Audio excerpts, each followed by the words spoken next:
안녕하세요. 저는 올해로 67살이 된 할머니입니다. 지금까지는 말만 할머니였는데 다음 달이면 예쁜 손녀가 태어나 정말로 할머니가 된답니다. 그날을 손꼽아 기다리고 있어요. 여기에 올라오는 기가 막힌 사연들 볼 때마다 참 사람 사는 세상에는 별일이 다 있다 싶었습니다. 그래도 그런 별난 사연들에 울고 웃다 보면 제가 겪은 모진 세월의 상처도 조금씩 아무는 것 같더군요. 여기 사연을 보내는 사람들은 다 젊고 똑똑한 사람들 같아서 내 이야기를 보낼 생각은 전혀 못했는데 얼마 전에 딸이 엄마 이야기도 한번 보내보라고 용기를 주었어요. 며칠 동안 책상에 앉아서 제 이야기를 썼다 지웠다 하는 동안 혼자 많이도 울었습니다. 지난 세월에 대한 회한도 들었지만 지금 제가 누리고 있는 이 시간이 너무 감사하고 행복한 마음이 더 컸어요. 치유의 눈물이었죠. 저는 지금 미국 뉴저지에 살고 있답니다. 여기서 살게 된 지는 이제 5년쯤 되었어요. 35년 동안의 결혼 생활을 마무리하고 그러니까 요즘 사람들 말로 황혼 이혼을 하고 딸이 공부하고 있는 미국으로 오게 되었어요. 늙음하게 말도 안 통하는 새로운 나라에 적응하는 것이 쉽지만은 않았지만 똑똑하고 착한 딸이 늘 곁에 있어주니 든든하고요. 이곳 타닝 커뮤니티가 잘 되어 있어서 좋은 분들이 많이 도와주시고 있어요. 시니어 스쿨에서 영어도 배우고 교회에서 함께 봉사도 하면서 살아가고 있답니다. 이 세상에서 자기 아들만 제일 소중한 까다로운 시어머니, 자기 엄마 말에는 꼼짝도 못하는 꼬장꼬장한 남편과 함께 살았던 35년은 매일매일 마음이 지옥 같았어요. 그런데 사람이 지옥에서 살다 보면 그곳이 지옥인 줄 모르는 법이거든요. 그냥 원래 사는 게 그런 것이려니 하고 꾸역꾸역 살아왔죠. 그러다가 용감하게 그 지옥문을 박차고 나오기까지는 정말 우여곡절이 많았답니다. 그 덕분에 지금은 너무나도 멋진 세상에서 홀가분하고 행복하게 살고 있죠. 70년 가까이 살아온 제 인생에서 가장 잘한 일을 꼽으라면 단연 우리 딸을 낳은 일이라고 할 거예요. 그리고 두 번째로 잘한 일을 대라고 하면 저는 주저없이 35년 만에 이혼한 것을 꼽습니다. 이혼한 것이 뭐가 자랑이라고 떠드느냐고 흉보실 분들도 있겠지만 저는 누가 뭐라 해도 이혼한 것이 너무나도 자랑스럽고 기뻐요. 제가 왜 그렇게 생각하는지 여러분 한번 들어봐 주시겠어요? 저의 먼 친척의 소개로 27살에 5살 많은 남편과 결혼했어요. 남편은 초등학교 선생님으로 봉직하다 교장으로 정년 퇴직했어요. 남편은 정근을 다니면서 사택에서 혼자 지낼 때도 있었지만 저는 결혼하고 나서 시댁에 들어가 줄곧 시부모와 함께 살았어요. 시골이긴 했지만 그래도 그 동네에서 유지 소리 듣는 집안이었어요. 조상에게 받은 땅이 많아서 다른 집에 붙여준 논밭도 있었고 읍내에 작은 상가도 몇 개 가지고 있었어요. 그래봤자 시골이라 서울 부자들에 비하면 아무것도 아니겠지만 우리 식구들 먹고 사는 데는 충분했어요. 가족들을 먼저 좀 소개해야겠네요. 남편은 그 집안의 귀한 독자였어요. 저희 시아버지도 독자였으니 2대 독자가 되겠네요. 이 집이 워낙 손이 귀한 집안이라고 동네 어른들이 말씀해 주시더라고요. 남편은 저에게도 선생처럼 굴었어요. 저한테 늘 권위적이었고 사소한 것까지 사사건건 꼬장꼬장하게 잔소리를 해댔어요. 아니 이 사람아, 난닝구를 이렇게 납작하게 동겨놓지 말고 한번 요울에 접어서 돌돌 말아놓으라고 몇 번을 말하나, 응? 이렇게 해놓으면 난닝구 가운데에 주름이 잡힌다니까. 옷 안에다가 있는 속옷인데 주름 조금 치면 어때서 그래요? 서랍이 작아 그렇죠. 납작하게 개야 자리를 덜 차지하니까요. 무슨 여자가 남편 말에 한 번도 알겠어요 하는 법이 없나? 어디서 매번 말대꾸야 말대꾸가. 남편이 그렇게 하라면 네 하고 그냥 그렇게 해. 속옷 하나도 자기가 원하는 방식대로 개어놓으라 하고 계란 후라이 하나를 해와도 노른자가 너무 익어도 안 되고 그렇다고 안 익어도 안 되었어요. 노른자에만 알갱이가 보이는 굵은 소금을 터날 올려야 하는데 소금 알갱이까지 세어보면서 많이 뿌렸네 적게 뿌렸네 잔소리를 하는 사람이었죠. 이런 남편의 꼬장꼬장한 성격은 딱 자기 어머니를 닮았어요. 시어머니는 90세가 다 되어가도록 허리 하나 굽지 않고 머리카락 하늘 흐트러지지 않은 차림을 했어요. 바늘로 찔러도 피 한 방울 안 나올 것 같았죠. 또 옛날 분이어서 어쩔 수 없다고는 하지만 아들에 대한 애착이 어마어마했고 남아 선호 사상도 강했어요. 이것 때문에 저와 제 딸이 겪은 수모는 이루 다 말할 수가 없죠. 제가 시집을 온 이후로 시어머니는 모든 집안일을 저에게 맡기고 본인은 전혀 하지 않았어요.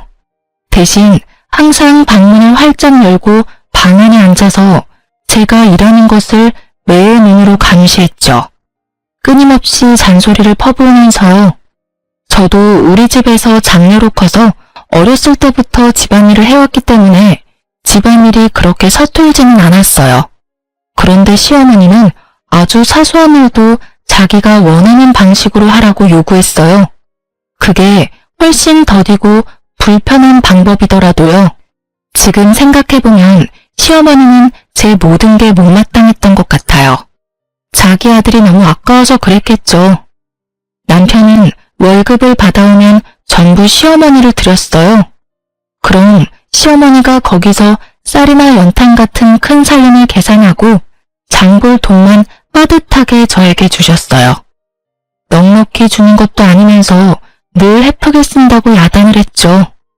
남편과 시어머니는 근검절약에는 아주 도같은 사람들이라 휴지 한 장 허투루 쓰는 법이 없었어요. 너 일로 와봐라.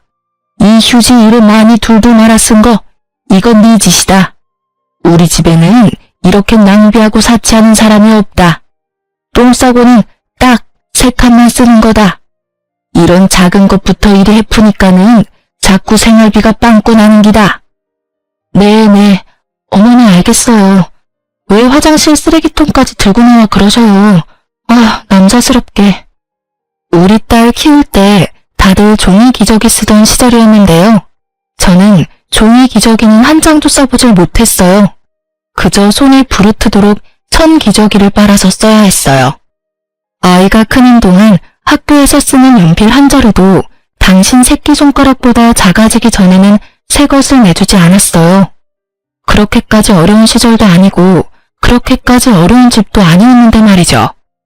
시아버지가 돌아가신 이후로 집안의 모든 일은 시어머니와 남편 둘이서 결정했어요. 물론 시아버지가 계실 때도 제 의견을 물은 적은 없었지만요.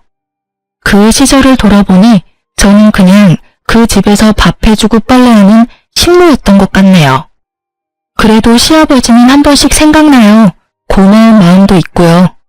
시아버지가 돌아가신 지 벌써 20년 가까이 되었지만 요즘도 아버지 기일은 꼭 기억해서 교회 가서 기도합니다. 말씀은 늘 무뚝뚝하게 하셨지만 그래도 그 집에서 유일하게 저를 챙기고 생각해준 사람이에요. 아가, 이거니 홀딱 묶고 치우라. 닭장에서 막 꺼내왔다. 네 어머니 돈칠래 같다. 아, 아버지 고맙습니다. 잘 먹을게요. 가끔 어머니가 동네 마실 나간 틈을 타 아버지는 닭장에서 계란을 하나 꺼내다 주기도 하고 본인 몫에 곶감을 놔뒀다가 몰래 주시기도 했어요. 물론 고맙다는 제 인사는 듣지도 않고 휙 돌아서 나가버리시곤 했지만 저는 그래도 늘 따뜻한 마음이 느껴졌답니다. 시아버지는 폐암으로 일찍 돌아가셨어요. 담배는 많이 태우셨지만서도 감기 한 번 안 걸릴 정도로 건강하셨는데 어느 날 갑자기 친구분들과 약주를 드시다가 그 자리에서 쓰러지셨어요. 병원으로 옮겼더니 폐암 4기라더군요. 병원에서는 수술해도 좀 어려울 것 같다고 하면서 길어야 3개월을 이야기했어요.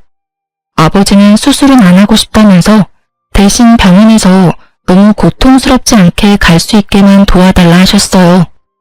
그렇게 아버지는 병원에 입원하게 되었는데 시어머니는 자기는 환자 수발 못한다며 병원에 오질 않았어요. 제가 병원에서 먹고 자고 하면서 시아버지의 마지막 수발을 들었죠. 아버지는 그래도 거의 6개월을 버티다 돌아가셨어요. 아버지가 돌아가시기 며칠 전에 저를 힘겹게 부르셨어요. 저에게 통장과 도장을 하나 주시더라고요. 예금 통장이었는데 그 날짜로 3천만 원이 좀 넘는 돈이 되어 있더라고요. 지금도 적은 돈은 아니지만 그때는 더 큰 돈으로 느껴졌죠. 아가, 이거 찾아서 네가 넣어둬라. 이거 만기 날까지는 어떻게든 내 살아있고 싶었다. 아니 아버지, 이게 뭐예요? 네가 이 고약한 집에 와서 고생이 많았다.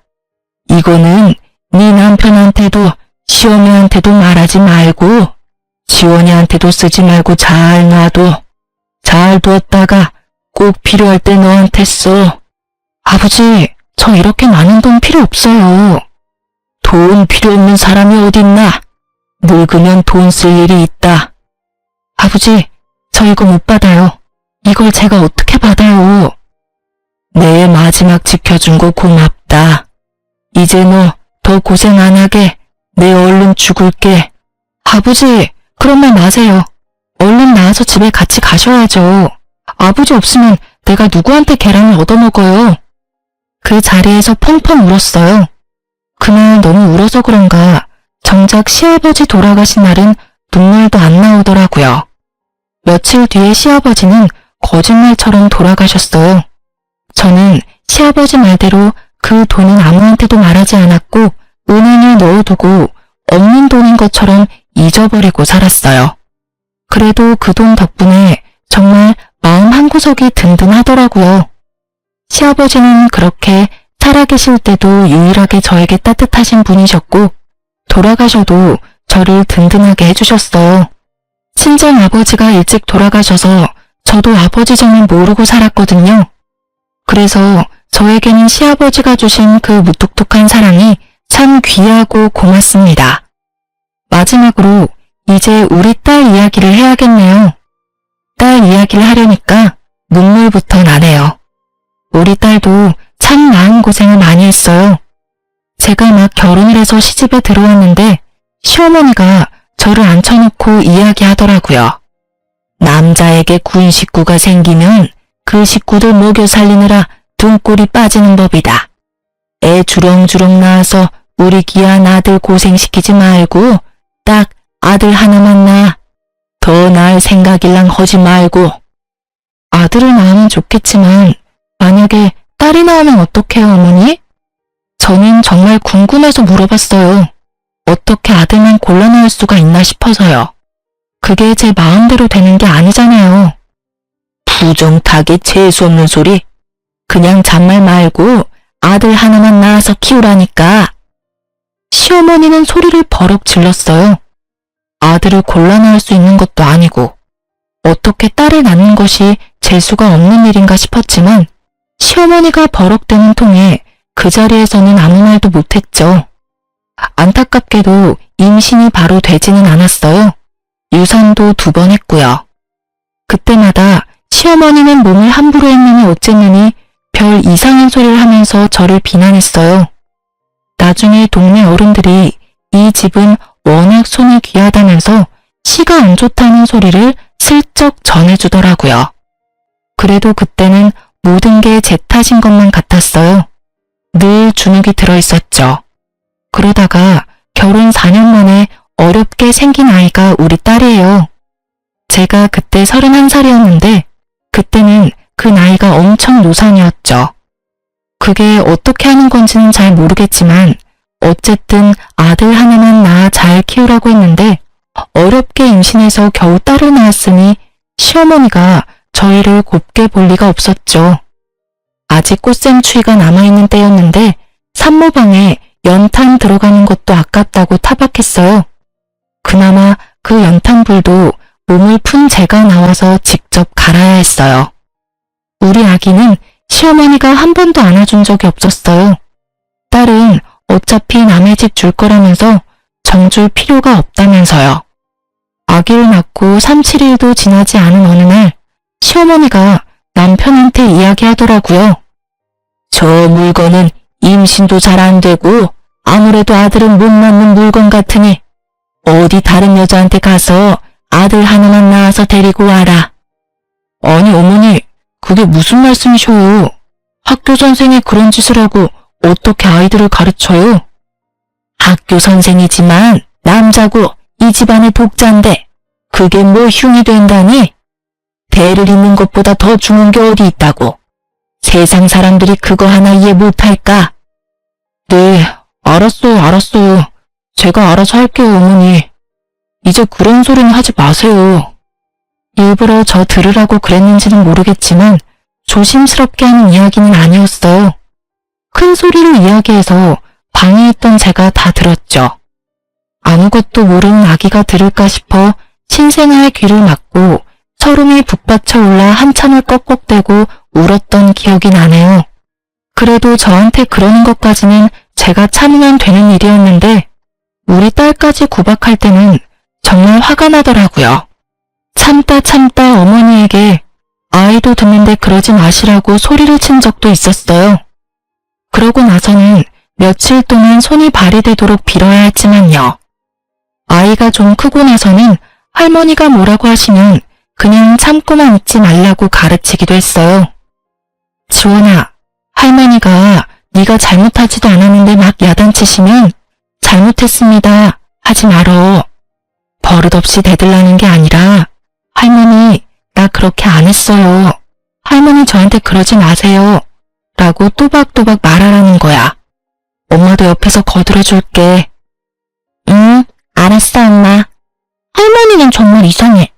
어느 날은 이랬다고 뭐라고 하고 다른 날은 저랬다고 뭐라고 해. 맨날 나한테는 화만 내. 나 할머니 싫어. 할머니가 옛날 사람이라 그래. 옛날 사람들은 아들만 중요하다고 생각해. 그치만 엄마는 네가 딸이라서 너무 좋아. 아들을 10트럭을 갖다 줘봐라. 내 딸하고 바꾸다. 할머니 미워하면 네가 힘들어. 그냥 우리가 할머니를 이해하면서 살자. 응, 알았어. 할머니는 자기도 여자면서 왜 아들만 중요하대? 남자애들은 시끄럽고 멍청하기만 한데. 우리 딸은 어렸을 때부터 똘똘하고 야무졌어요. 학교 들어가서는 공부도 아주 잘했죠.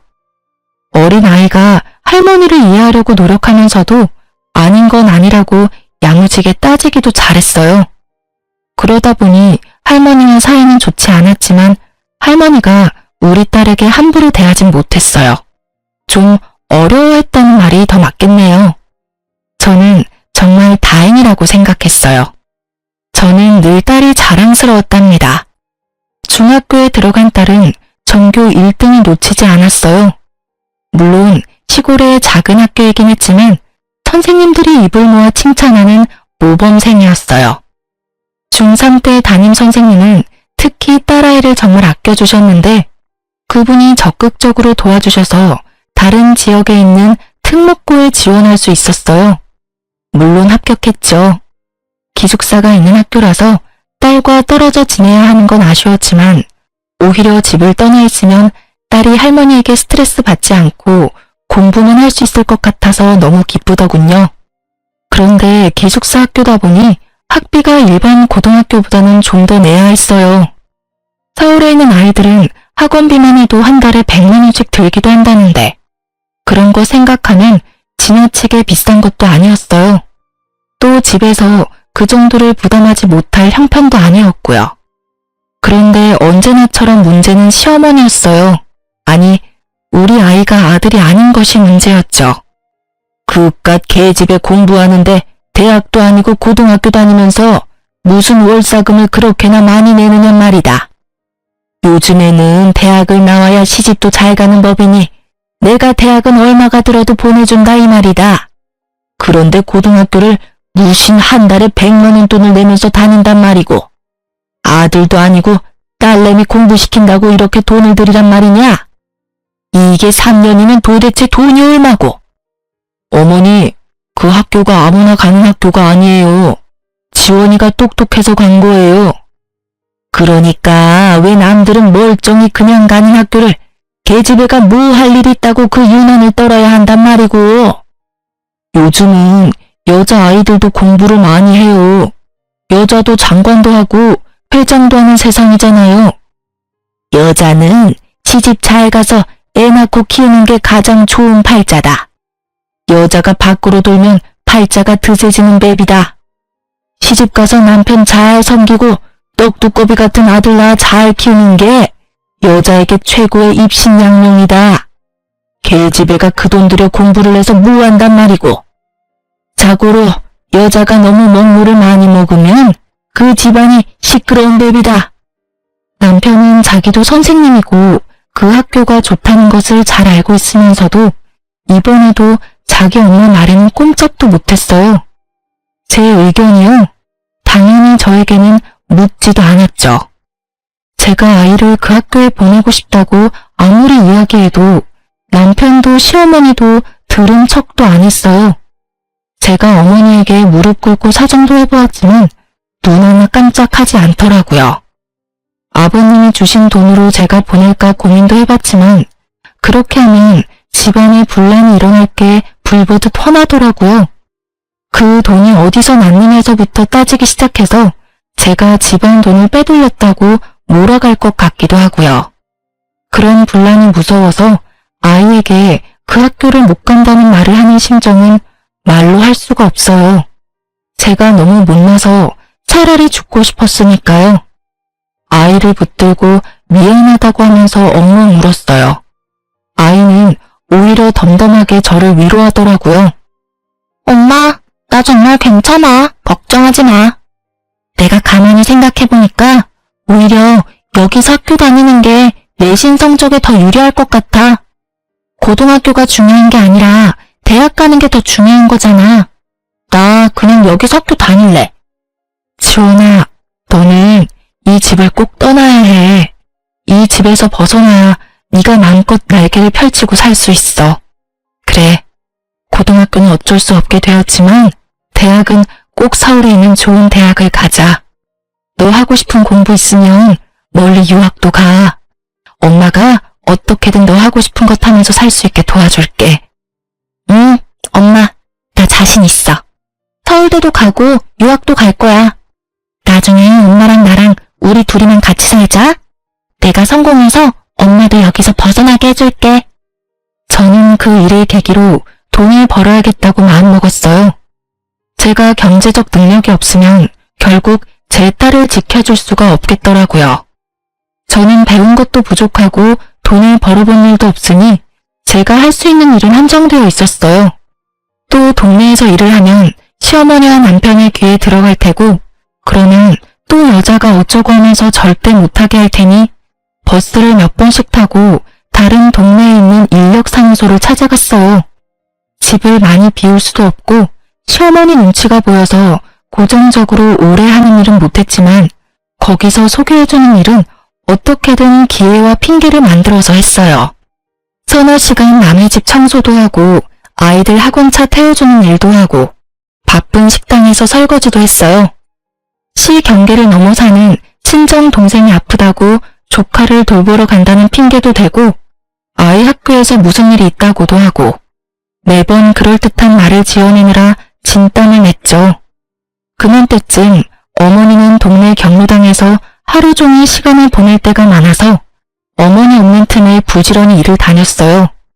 일을 하고 오면 여기저기 안 아픈 데가 없었지만 우리 딸 위해서 돈을 모으는 재미에 힘든 줄도 모르고 열심히 살았어요. 우리 똑똑한 딸은 역시 고등학교에서도 전교 1등을 놓치지 않았고 대한민국 사람 누구나 다 아는 좋은 대학교에 들어갔어요. 대학교에서도 딸은 장학금을 받고 다녔어요. 다행히 제 아버지가 자취할 생활비 정도는 보내주더라고요. 딸에 대한 애정은 있는 사람이었어요. 딸이 공부 잘하는 것을 은근히 자랑스러워하기도 했고요. 그렇게 딸은 대학을 졸업하고 1년을 준비해서 미국으로 유학을 가게 되었어요. 미국에 있는 로스쿨에 합격을 했대요. 아는 사람 하나 없는 그 먼 데다가 딸을 보내는 마음이 꼭 내 심장 한구석을 떼어내는 것 같았지만 우리 딸이 이 집으로부터 더 멀어진다는 사실에는 또 얼마나 안심이 되고 기분이 좋았는지 몰라요. 그런데 이번에는 시어머니는 물론 남편까지 딸의 유학을 반대하고 나섰죠. 여자애가 위험하게 어딜 혼자 그 먼 데를 가겠다는 거냐? 아는 사람 하나 없는 곳을. 너희 할머니도 노발대발 하신다. 너 절대 못 가게 하라고 난리시라고. 아빠, 저는 성인이에요. 아빠나 할머니의 허락이 필요한 나이가 아니라고요. 다른 사람들은 가고 싶어도 못 가는 학교예요. 제가 노력해서 제 힘으로 가게 되었어요. 제발 더 이상 제 앞길 막지 마세요. 너 유학 가려면 호적 파가지고 가라. 그럼 너는 이제 더 이상 내 딸 아니다. 호적은 아빠가 파주세요. 여자라는 이유로 지금까지 제 앞길 가로막은 그 호적을 알아서 빼주신다면 저는 너무 감사하죠. 그렇게 딸은 유학을 떠났어요. 저는 눈치가 보여서 공항에도 나가보지 못했어요. 물론 다 큰 아이고 똑똑한 아이지만 혼자서 그 먼 데를 떠났다고 생각하니 어찌나 먹먹한지 그날 하루 종일 하늘만 보면서 눈물을 훔쳤네요. 그래도 아이가 떠나는 날 제가 그동안 차곡차곡 모았던 돈을 딸에게 보내줬어요.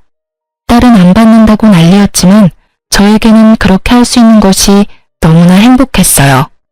많지 않은 돈이지만 그래도 공부하는 동안 생활비에는 보탬이 될 것 같았어요. 우리 딸에게 처음으로 엄마 노릇을 제대로 한 것 같더라고요. 미국에 간 딸은 제 아빠와는 정말 연락을 하지 않았지만 저와는 매일 인터넷 통화도 자주 했어요. 그러던 어느 날 목욕탕에서 세신을 해주신 아주머니가 저에게 오른쪽 가슴에 뭐가 만져진다고 병원 한번 가보려는 거예요. 자기 언니가 그랬다면서요. 그러고 보니 제가 만져봐도 덩어리 같은 것이 잡히더라고요. 아무리 만져봐도 느낌이 좀 이상했어요. 딸과 이야기를 나누다가 이 이야기를 했더니 마침 딸이 얼마 후에 방학이라 한국에 오겠다면서 이참에 건강검진을 같이 해보자고 예약을 해주었어요. 유방암 3기였어요. 암의 크기가 크다고 당장 수술을 받으라 하더라고요. 이럴 경우 5년 이상의 생존율이 40%밖에 안 된다면서요. 당장 수술 날짜를 잡고 일단 집으로 내려와서 남편과 시어머니에게 이 사실을 알렸어요. 남편은 좀 놀란 얼굴로 말이 없었는데 시어머니는 대뜸 수술하지 말라는 소리부터 하더라고요. 유방암이면 유방을 잘라내는 거 아니냐? 아이고, 이제 하다하다 내 아들이 한쪽 유방이 없는 여자랑 살라는 소리냐? 곧 쓸데없이 수술할 거 없다. 암 수술이면 돈도 한두 푼 드는 것도 아니고 저 우리 옆 동네 산에 암 걸려서 요양 온 사람 있는데 여와서 3년 동안 공기 좋은 데 있으면서 누름나무 껍질 차 다려 먹었더니 암이 싹 다 낫다더라. 너도 여기서 누름나무 껍질 다려 먹고 요양하면 다 나을 건데 무슨 가슴 잘라내는 수술을 한다니? 어머니, 제가 일단 같이 병원에 갔다 와 볼게요. 진짜 수술을 해야 하는 건지 어쩐 건지 제가 잘 알아보고 올게요.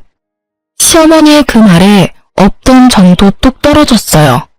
그래도 반평생을 함께 살아오면서 식구들 밥해 먹이고 빨래해준 공이 있는데 고작 하는 소리가 유방 없는 여자랑 사는 아들이 불쌍하니 누름나무 껍질이나 다려 먹으라뇨. 기가 차서 말도 안 나오더라고요. 입원하는 날 병원에 따라온 남편은 무슨 검사를 왜 하는지 하나하나 따지고 물었어요. 검사하는 데마다 쫓아다니면서 간호사 선생님을 괴롭히더라고요. 제가 걱정되어서 묻는 게 아니라 괜히 쓸데없는 검사를 해서 돈 나가는 건 아닌지를 걱정하는 것 같았어요. 자기 마음대로 병실도 제일 싼 거로 한다고 하고 입원도 하루라도 적게 하게 하려고 억지를 부리기도 하고 수술 후에 수술 부위 고통을 줄여주는 진통제를 돈을 내고 선택할 수 있다고 하니 제가 원래 참는데 도살하면서 하지 말라 하더라고요. 저한테는 묻지도 않고요. 화가 치밀어 올랐어요. 아무리 천하제일의 짠돌이라지만 평생 자기 집에서 밥하고 빨래하고 자기 수발, 시어머니 수발에 시아버지 병수발까지 다 든 내가 아프다는데 쫓아다니면서 계산기를 두드리고 있는 모습이 정말 꼴보기 싫었어요. 할 수만 있다면 종이짝처럼 구겨서 박박 찢어버리고 싶더라고요. 나 돈 있어요. 뭐라고? 내 수술할 돈 있으니 쫓아다니면서 이렇게 계산기 두드리지 않아도 된다고요. 아니, 당신이 돈이 어디서 나? 그리고 그걸 왜 이제 이야기하는 거야? 괜히 머리만 아팠네. 뭐, 돈이 어디서 났는데? 아니, 그보다 얼마나 있는데? 집으로 가세요. 그리고 이제 병원에 오지 마세요. 내 수술도 내가 알아서 하고 죽어도 혼자 죽을랍니다. 그깟 유병암으로 요즘 안 죽어. 당신 죽으면 우리 어머니는 누가 돌봐? 절대 죽으면 안 되지. 그나저나 돈이 얼마나 있는데? 내가 죽으면 자기 어머니를 돌볼 사람이 없다는 말에 저도 우리 시아버지처럼 수술 받지 말고 그냥 죽어버릴까도 잠깐 생각했어요. 더는 그 집에서 살고 싶지가 않더라고요. 내가 이 집에서 떠나려면 죽는 방법밖에 없다고 생각했어요. 그런데 그 말을 듣고 있던 딸이 미친 사람처럼 제 아빠에게 화를 내더라고요. 아빠한테는 지금 엄마가 살아야 하는 이유가 고작 할머니를 돌보기 위해서예요? 세상에, 아빠가 그러고도 살았니요? 엄마가 지금까지 어떻게 살았는데, 할아버지 병수발도 엄마가 다 했는데, 엄마가 아니라는데 고작 나와서 할머니를 돌보라는 소리를 해요? 아니, 너 왜 소리를 지르고 그러냐? 아빠와 할머니는 사람이 아니에요. 양심도 없고 염치도 없어요. 사람의 탈을 쓴 악마라고요. 엄마 말대로 그냥 집에 가세요. 가서 병원에 다시는 얼씬대지 마세요. 엄마는 내가 돌봐요. 아빠 얼굴 보면 엄마가 더 아플 것 같아요. 병원에 그림자라도 나타나면 나 가만히 있지 않을 거예요. 다시는 오지 마시라고요. 아셨어요? 딸이 그렇게 화를 내는 모습을 보니 정신이 번쩍 들었어요. 그리고 내가 살아야겠다 생각했어요. 수술을 잘 받고 살아나서 이 사람하고 이혼해야겠다고, 이 지긋지긋한 곳을 떠나야겠다고요. 다 큰 딸이 입 바른 소리를 하니 남편은 별 대꾸도 못하고 멍하니 서 있다가 쓴 입맛을 다시면서 돌아갔어요. 딸에게 수술하고 건강해져서 남편과 이혼하겠다고 이야기했어요. 딸은 저를 꼭 끌어안고는 자기가 도와주겠다고 하더라고요. 엄마, 수술 잘 받고 보란듯이 건강해져서 나랑 미국 가서 살자. 내가 성공해서 엄마 그 집에서 데리고 나온다고 했잖아. 내가 아직 성공은 못했지만 내가 최선을 다해서 도와줄게. 엄마, 아무것도 걱정하지 마. 그래, 엄마 수술 잘 받고 건강해질게. 너랑 둘이만 산다는 생각만 해도 병이 다 낫는 것 같다. 그렇게 서로 부둥켜 안고 한참을 울었네요. 다행히 수술은 성공적이었어요. 암의 크기가 커서 걱정했는데 천만다행으로 전이가 많이 된 상태는 아니었다고 하더라고요. 퇴원은 할 수 있었지만 방사선 치료를 위해 자주 통원을 해야 했고, 치료 기간 동안은 가족들과도 격리되어 있는 것이 좋다는 핑계로 병원 근처에 작은 오피스텔을 얻었어요. 건강해지겠다는 일념으로 열심히 치료에 참여했죠. 잘 넘어가지 않는 밥도 무르게 익히고 잘게 잘라서 어떻게든 억지로라도 넘겼고, 집에서라도 몸을 자꾸 움직이려고 노력했어요. 의사 선생님이 시키는 건 뭐든지 철저히 따랐어요. 딸이 인터넷으로 좋다는 것들을 찾아서 정리해주면 그것도 열심히 찾아서 먹고 그대로 실천했어요. 저는 꼭 건강을 회복하고 살아야 했으니까요. 드디어 병원에서 예후가 좋을 것 같다는 이야기를 들었어요. 5년 동안 재발이 되지 않아야 완치가 되는 거지만 제 몸속에 이제 암세포는 남아있지 않다더라고요. 그때부터 본격적으로 이혼을 준비했습니다. 딸은 저를 돕겠다고 학교를 휴학하고 한국에 들어왔어요. 지원아, 미안하다. 엄마 때문에 하던 공부도 중단하고. 엄마가 너한테는 늘 짐이 되는구나. 엄마, 무슨 소리야. 내가 왜 거기까지 가서 법을 공부하는데? 딸이라고 자꾸 주저앉히는 집이라서 어쩔 수 없이 다른 나라까지 갔지만 결국 엄마 도와주고 싶어서 법을 선택한 거야. 엄마가 이혼하는 게 내 꿈이었다고. 학교는 잠시 쉬는 거야. 나 다시 공부할 때는 엄마가 옆에 있어줄 거잖아. 그치? 그래, 엄마가 옆에 있어줄게. 맨날 맛있는 밥 해주면서 네 옆에 있을게. 와, 말만 들어도 살찌는 것 같아. 너무 많이 찌면 큰일인데? 우리가 둘이서만 사는 미래를 그려보는 일이 너무나도 행복했어요. 이혼은 딸과 함께 준비했어요. 딸과 함께 여러 군데 변호사 사무소를 다니면서 상담을 받았고 그 중에서 가장 우리를 잘 이해하고 편안하게 해주는 믿음직한 변호사를 선임했어요. 일단 변호사를 선임하고 나니 착착 진행이 되더라고요. 집에 사람이 없을 만한 시간에 가서 제 짐을 정리했어요. 35년을 살았지만 제 짐이랄 것이 별로 없더라고요. 딸이 사준 고운 옷 몇 벌과 딸 어렸을 때 사진들과 기록들, 통장과 도장 같은 것들 몇 가지를 제외하고는 다 미련이 없었어요. 그렇게 단출한 짐을 챙겨서 나오는데 동네 경로당에 있을 거라 생각했던 시어머니와 길에서 딱 마주쳤어요. 저는 갑자기 심장이 내려앉는 줄 알았죠. 그런데 어머니가 좀 이상하더라고요. 왜 날 그렇게 쳐다보시오? 이 동네 사람인가? 아, 네. 아니, 그러니까. 에이, 별 정신없는 사람 다 보겠네. 누구냐고 묻는데 왜 말을 못해? 그때 이웃에 사는 아주머니가 나타나 제 손을 끌고 가면서 말했어요. 아이고, 우리 집에 온 손님이네. 어르신, 어디 가시는 길이에요? 경로당에 있지 왜 돌아다니셔? 아들이 또 찾느라 고생하겠네. 얼른 경로당에 가 계셔요. 네? 경로당 가는 길이요. 경로당 가는 길이 맞는데 왜 안 나오나 그래? 아주머니는 저를 자기 집으로 데리고 들어갔어요. 암에 걸렸다는 이야기를 듣고 걱정했다고 하시며 제 손을 쓸어주셨어요. 저보다 10살 많은 친정 언니 같은 분이었는데 제가 형님 하면서 잘 따랐어요. 저는 그간에 있었던 일들을 이야기하며 형님 앞에서 펑펑 울었답니다. 형님도 제 손을 잡고 눈물을 흘리셨어요. 그래, 지원 엄마야. 잘 생각했다. 아까 어머니 이상한 거 봤지? 검사 결과 치매란다. 치매요? 아니, 언제부터, 어쩌다가요? 뭐, 한 달 남짓 되었을까? 할매가 집을 못 찾고 헤매고 다니는 걸 동네 사람이 데리고 온 적이 있는데 또 얼마 안 가서 경찰서에서 연락이 오고 그랬거든. 동네 보건소에서 읍내 병원으로 가보라 해서 지원 아빠가 데리고 갔나 보대? 아직은 초기지만 치매가 진행되고 있단다. 아직 초기라는데 그래도 저를 못 알아보시네요? 저러다 또 멀쩡해지기도 하는갑더라. 또 어느 날은 멀쩡하게 알아보고 정정해. 그러다 한 번씩 또 이상하고. 순간 조금 흔들렸어요.